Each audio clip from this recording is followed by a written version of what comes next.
สวัสดีค่ะพ่อแม่พี่น้องสวัสดีFCทุกท่านเนาะค่ะกลับมาพบมาพอกับเจตาพารวยคือเก่าค่ะในทางช่อง YouTube คลิปนี้เจตาก็จะลงแนวทางของรัฐบาลไทยค่ะวางแนวทางของรัฐบาลไทยค่ะจะเป็นวันที่16ที่จะถึงนี้เนาะค่ะลงให้ก่อนล้ายมืออยู่ค่ะลงไปเรื่อยๆรัฐบาลไทยอันส่วนเล่าพัฒนาเนาะพี่น้องขอบอกจักหน่อยลงไปแล้วเรียบร้อยเมื่อแล้วเด้อค่ะมื้อนี้เป็นวันอังคารเนาะวันพุธเล่าพัฒนาออกเจตาลงไปให้เมื่อแล้วเด้อค่ะ FC เอามาตามต่อรัฐบาลไทยค่ะวันที่หนึ่งรัฐบาลไทยออก86606ล่างค่ะของเจปากแดงใครเห็นอยู่นี่ประวัติของเจปากแดงเพิ่นเข้าไปตัววิ่งเนาะค่ะพี่น้องถือว่ายังบ่ทันหลุดเด้อค่ะเจปากแดงเข้าไปวิ่ง8อยู่ตัวนึงวันที่16กุมภาพันธ์เพิ่นก็เข้าไปวิ่งลูดทั้ง2ตัวค่ะ3กับ6ให้เบิ่งประวัติ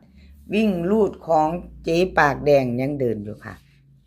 ยังเดินอยู่ไปจะตามต่อกับเพิ่นรัฐบาลไทยวันที่16ที่จะถึงนี้ค่ะ16มีนาเนาะค่ะ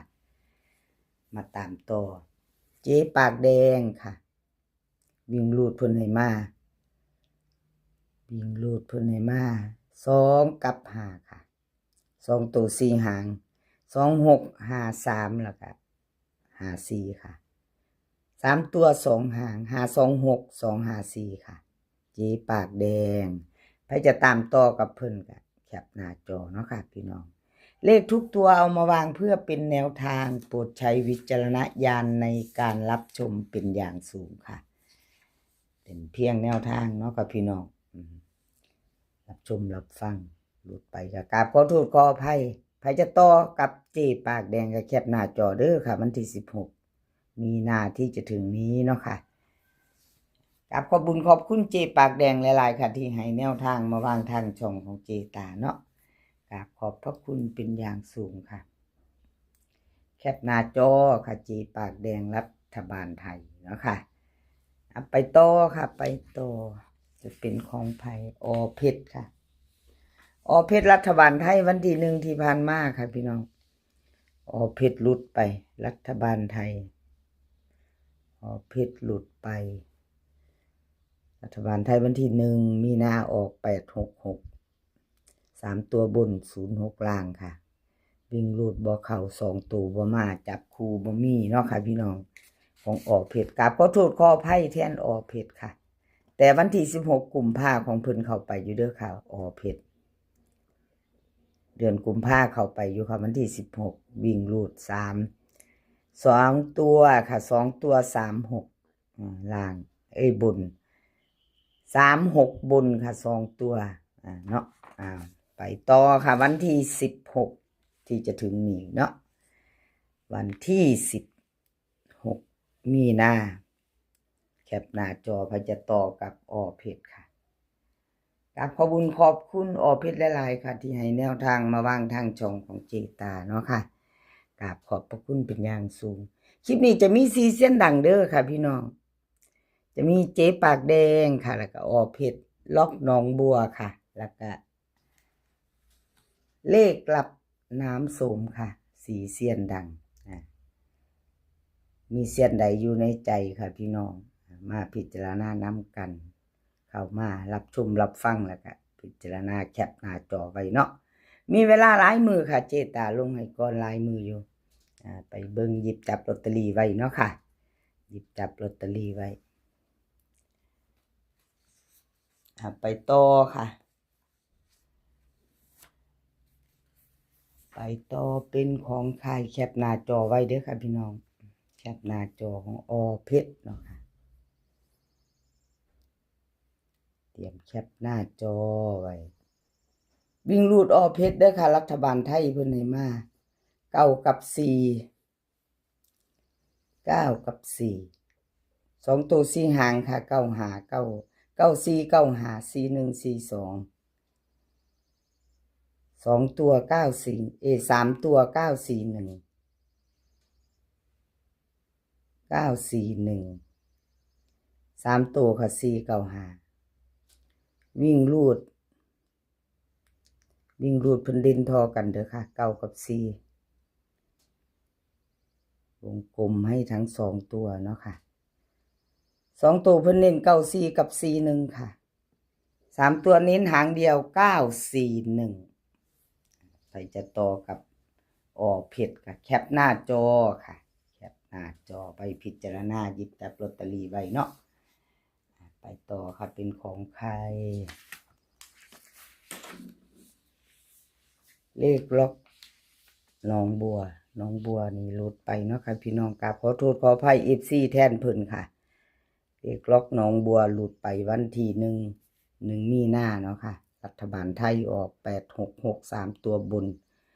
06ล่างค่ะล็อกน้องบัววิ่งรูดบ่มาเนาะพี่น้องจับกูบ่เข้าบ่มีเนาะขอโทษขออภัยแทนเพิ่นวันที่16ผัดเข้าอยู่พี่น้อง36เดือนกุมภาเข้าอยู่ค่ะเข้า2ตัวบนเนาะ2งวดหลุดงวดหนึ่งค่ะเจตายเบิ่งประวัติ2งวดเนาะค่ะเลขล็อกน้องบัว2งวดมา1งวดค่ะรัฐบาลไทยเดือนหนึ่งก็ออก2เที่ยเนาะพี่น้อง2อาทิตย์1งวดเนาะเลขล็อกน้องบัวค่ะเตรียมแคปหน้าจอใครจะไปต่อกับเพิ่นเลขล็อกน้องบัววิ่งรูดเพิ่นให้มา3กับ6ค่ะ2ตัว4หาง30316463 3ตัวค่ะ364630 331วิ่งค่ะวิ่งเด่น3ร่อง6 3ตัวค่ะ30เน้น2ตัว2ตัวเน้น2หาง3063 3ตัวเน้นหางเดียวค่ะ630รัฐบาลไทยของล็อกน้องบัวค่ะพี่น้องใครจะต่อกับเพิ่นเนาะกราบขอบคุณขอบคุณเลขล็อกน้องบัวหลายๆค่ะที่ให้แนวทางมาวางทางช่องเนาะกราบขอบพระคุณเป็นอย่างสูงเลขล็อกน้องบัวยังอีกหลายมือค่ะมื้อนี้เป็นวันที่10เจตาลงให้ก่อนหลายมืออยู่เนาะค่ะเป็นวันที่10แคปหน้าจอไว้แล้วมาไปต่อค่ะเป็นของใครแคปไปแล้วมาไปต่อเป็นของเลขรับน้ำโสมค่ะรับน้ำโสมก็หลุดไปค่ะพี่น้องขอโทษขออภัยแทนเพิ่นเนาะ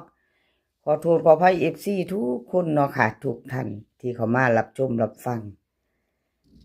ทางช่องของเจตาแนวทางรัฐบาลไทยเลขรับน้ำโสมค่ะวันที่1รัฐบาลไทยออก866 3ตัวบน06ล่างวิ่งรูดของเลขรับน้ำโสมบ่มาเนาะพี่น้องบ่มี2ตัวก็บ่เดินบ่เข้าเนาะครับขอโทษขออภัยแทนเพิ่นมาเบิ่งประวัติเพิ่นอีกงวดนึงค่ะประวัติเพิ่นก็เข้าไปวิ่งรูด7กับ0เนาะพี่น้อง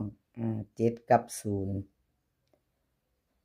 วันที่16กุมภาล่างออก07เพิ่นก็เข้าไปแต่วิ่งรูดเนาะรูด2งวดค่ะ2งวดติด2ตัวเพิ่นบ่เดินบ่เข้ามาพิจารณาแนวทางใหม่ของเพิ่นเนาะค่ะมาพิจารณาใหม่ของเพิ่นวันที่16แนวทางใหม่เลขรับน้ำโสมค่ะวิ่งรูดเพิ่นให้มา2กับ4 2ตัว4หางค่ะ27 26 41 42ค่ะ3ตัว3หางค่ะ241 427 442ค่ะวิ่งรูด2กับ4วิ่งรูด2กับ4เด่นทอกัน2ตัวค่ะ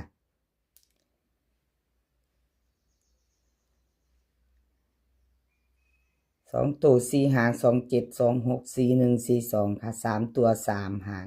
241 427 442แล้วก็เน้นเนาะพี่น้อง26กับ42 3ตัวเน้นหางเดียวค่ะ442คลิปนี้ขอให้พี่น้องโชคดีกับรัฐบาลไทยค่ะ กราบขอบคุญขอบคุณเลขลับนำโสมที่ให้แนวทางมาวางทางช่องเนาะค่ะกราบขอบพระคุณเป็นอย่างสูงคลิปนี้ก็ขอให้พี่น้องโชคดีกับรัฐบาลไทยวันที่16เนาะค่ะโชคดีกันทุกคนมื้อนี้ขอให้มีความสุขขอให้สุขภาพร่างกายแข็งแรงกันทุกคนเดินทางไปไสก็ขอให้ปลอดภัยค่ะเดินทางไปขอให้มีโชคกลับมาขอให้มีชัยคลิปหน้าพ้อกันใหม่คลิปนี้ก็สวัสดีค่ะ